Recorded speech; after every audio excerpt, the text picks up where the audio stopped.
Hello everyone, welcome back to my channel. और अगर आपने मेरे चैनल को अब तक सब्सक्राइब नहीं किया है तो उसको ज़रूर कर दीजिए। आज हम बात करेंगे न्यू बॉर्न्स में कुछ कॉमन प्रॉब्लम्स होती हैं जिनको लेके जो एकदम न्यूली पेरेंट्स बने होते हैं, जो एकदम नए-नए पहली बार पेरेंट बने होते हैं, वो काफ़ी ज़्यादा परेशान हो जाते हैं। लेकिन वो कोई समस्या नहीं होती, वो एक कॉमन प्रॉब्लम होती है जो हर बच्चे के साथ होती है।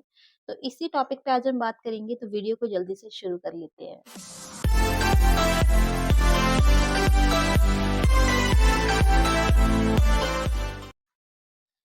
सबसे पहली चीज़ है, छोटे बच्चे जैसे ही हमारे पास आते हैं, मतलब जैसे ही पैदा होता है न्यूबॉर्न हमारे घर में, तो पेरेंट्स सोचते हैं, जब जिनका खासकर पहला बेबी होता है, वो सोचता है कि यार हमारे बेबी को इतनी छींक क्यों आ रही है, कहीं से सर्दी तो नहीं हो गई, या फिर इसे हिचकी क्यों आ रही है, या कोई याद कर रहा है, मतलब ऐसा बड़े बूढ़े घर में बोलते हैं बड़े लोग, दादा दादी वगैरह, तो बोलते हैं इसको कोई याद कर रहा है इसलिए इसे हिचकी आ रही है, मतलब एक ऐसा बोला जाता है।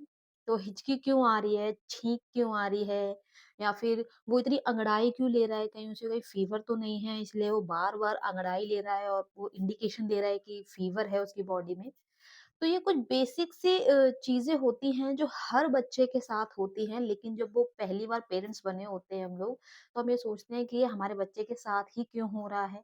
कहीं ये बुखार में तो नहीं है, फीवर तो नहीं है, ठंड तो नहीं लग रही, तो ये सब चीज़ें हम सोचने लगते हैं। ये सब दोस्तों बिल्कुल सभी बच्चों में बिल्कुल ही नॉर्मल होता है। ये हर बच्चे के साथ होता है और ये एक प्रोसेस होता है बच्चे का। जैसे सबसे पहली चीज़ होती है छींक आना। छींक आने पे पेरेंट्स सोचते हैं कि मेरे बच्चे को ठंड लग रही है, तो उसको कवर करना, लेयरिंग करना शुरू कर देते हैं। पर ये बिल्कुल गलत है।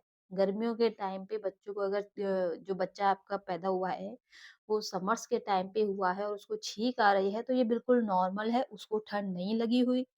क्योंकि ये एक प्रोसेस होता है, बच्चे की अगर नोज़ ब्लॉक होती है या नोज़ी से उसकी ब्लॉक होती है या नोज़ वगैरह कहीं लगी होती है, तो वो छींक के थ्रू उसको क्लीन कर लेता है। ये एक उनका प्रोसेस होता है, इसका मतलब ये नहीं है कि उसको कोल्ड हो चुका है या फिर वो बीमार है या फिर उसे ठंड लग रही है। ये एक नॉर्मल प्रोसेस है, ये सभी बच्चों के साथ होता है। तो उनका एक ही प्रोसेस होता है छोटे बच्चों का, क्योंकि वो बता सकते नहीं हैं, फिंगर डाल सकते नहीं हैं, मम्मी या फादर को पता चलता नहीं है, तो ये एक नॉर्मल प्रोसेस होता है, जो उनकी नोज़ होती है वो छींकने के तरीके से क्लीन हो जाती है। दूसरी चीज़ से लोग बहुत परेशान रहते हैं कि मेरे बच्चे को हिचकी क्यों आ रही है? हिचकी आना एक बहुत ही नॉर्मल प्रोसेस है। जब बच्चा मुँह खोलता है फीडिंग करने के लिए या फिर फीड करने के बाद जब खोलता है, तो एयर बबल्स होते हैं उसके, जो अंदर चले जाते हैं। एयर थोड़ी अंदर चली जाती है, इसकी वजह से एयर बबल्स होते हैं, जिसकी वजह से बच्चे को हिचकी आती है। ये बिल्कुल ही नॉर्मल है। थोड़ी देर में ही ये अपने आप ठीक हो जाती है। पूरा दिन भी हो जाए अगर हिचकी आते आते हुए बच्चे को, तो ये भी बिल्कुल नॉर्मल है, वो अपने आप ठीक हो जाती है। उसके लिए आपको किसी डॉक्टर के पास जाने की कोई ज़रूरत नहीं है या फिर कोई किसी मेडिसिन की ज़रूरत नहीं है, ये अपने आप ही ठीक हो जाएगी। तो इस चीज़ पे आपको टेंशन लेने की ज़रूरत नहीं है। तीसरी चीज़ से लोग परेशान होते हैं कि अरे मैम, हमारे बच्चे को अंगड़ाई बहुत आती है। तो लोग सोचते हैं कि मतलब जब फीवर होता है हमारे शरीर में, तब बेबीज़ को अंगड़ाई ज़्यादा आती है। ऐसा बिल्कुल भी नहीं है। छोटे बच्चों को अगर अंगड़ाई आ रही है, या सोने से पहले या सोने के बाद वो अंगड़ाई लेते हैं, उनका शरीर मतलब ऐसे ऐंठता है, अंगड़ाई लेता है, तो ये बहुत ही अच्छा संकेत होता है, यानी आपका बच्चे का जो शरीर है वो पूरे तरीके से फल-फूल रहा है, वो पूरे तरीके से सेहतमंद है, वो अपने बोन्स को, अपने मसल्स को स्ट्रेच कर पा रहा है इज़िली और वो अंगड़ाई ले पा रहा है। ये बिल्कुल ही नॉर्मल प्रोसेस होता है बच्चों के अंदर, जो सभी बच्चों के अंदर होता है।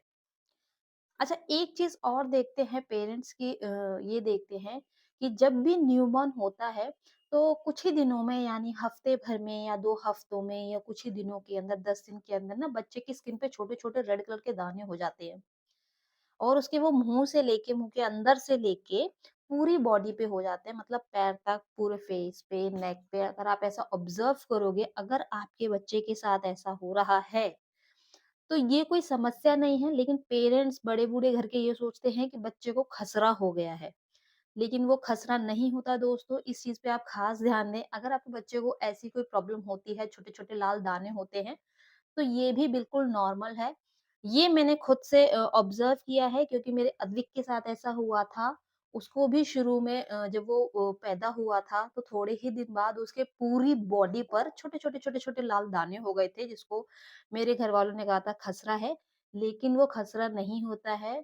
वो क्या होता है ना कि जब न्यूबॉर्न आता है ना एकदम जो वॉर्म के अंदर होता है, मदर के वॉर्म के अंदर, वो एटमॉस्फेयर बिल्कुल अलग होता है। लेकिन जैसे ही वो डिलीवर होता है, बाहर हमारे एटमॉस्फेयर में आता है, ढलता है, और हम लोग उसे जब लोग उसे बच्चे को लेना शुरू कर देते हैं हाथों पे, और कुछ किसी के हाथ क्लीन नहीं होते या कोई इश्यू होता है, जो भी होता है, तो जैसे ही वो एयर के कांटेक्ट में आता है ना, तो उसकी वजह से वो छोटे-छोटे दाने बच्चे की स्किन पे हो जाते हैं, जिससे बच्चे को कोई भी दिक्कत नहीं होती है, ना तो उनको खुजली होती है, ना उनको जलन होती है, ना ही कोई उनको इरिटेशन होती है।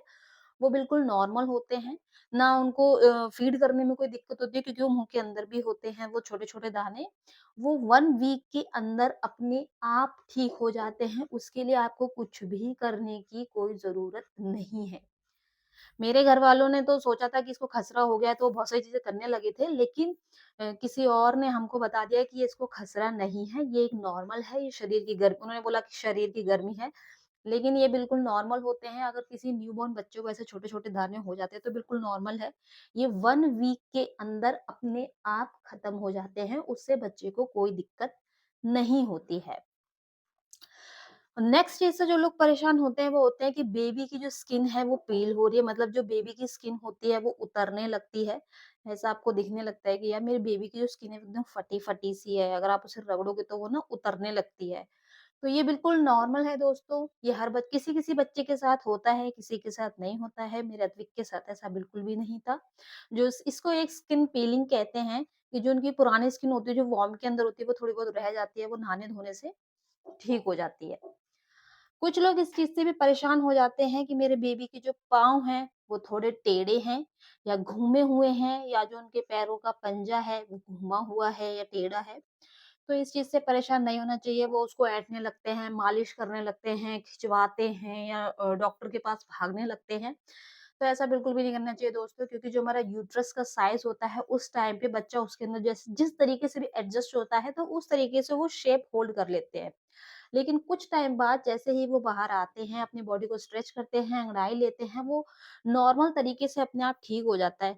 लेकिन हाँ, अगर आपके बेबी का पाँव कुछ ज़्यादा ही मुड़ा हुआ है, या आपको लग रहा है बहुत ज़्यादा इसका डिफरेंट ही है, तो आप डॉक्टर को दिखाएँ। लेकिन अगर नॉर्मल सा थोड़ा बहुत हल्का-फुल्का मुड़ा हुआ है, तो मालिश करने से, बाकी उसके 1 ईयर के अंदर वो अपने आप एकदम पूरे तरीके से चीज़ें ठीक हो जाती हैं। तो ये ऐसी छोटी-सी वीडियो है दोस्तों, जिससे ना जो पहली बार पेरेंट बनते हैं, वो बहुत ज़्यादा टेंशन ले लेते हैं ऐसी छोटी-छोटी सी चीज़ों से, और वो डॉक्टर के पास भागना शुरू कर देते हैं, और अपने बेबी को इधर-उधर दिखाने लगते हैं, लोगों को फालतू की सलाहें लेने लगते हैं। तो उसी चीज़ पे आज मैंने ये वीडियो बनाया है, कि आप इन सब चीज़ों पे बिलीव ना करें। ये एक नेचुरल प्रोसेस है, नॉर्मल प्रोसेस है। ये 1 वीक 1 ईयर, इन सब के टाइम के ड्यूरेशन के हिसाब से ये अपने आप ठीक हो जाता है, और आपका बच्चा बिल्कुल नॉर्मल होता है। ये सभी के साथ होता है, मतलब हर बच्चे के साथ ये सारी चीज़ें होती है। वीडियो कैसा लगा दोस्तों, कमेंट करके ज़रूर बताना, ज़्यादा से ज़्यादा लाइक करना, और मेरी वीडियो को शेयर करना, मेरे चैनल को सब्सक्राइब ज़रूर करना।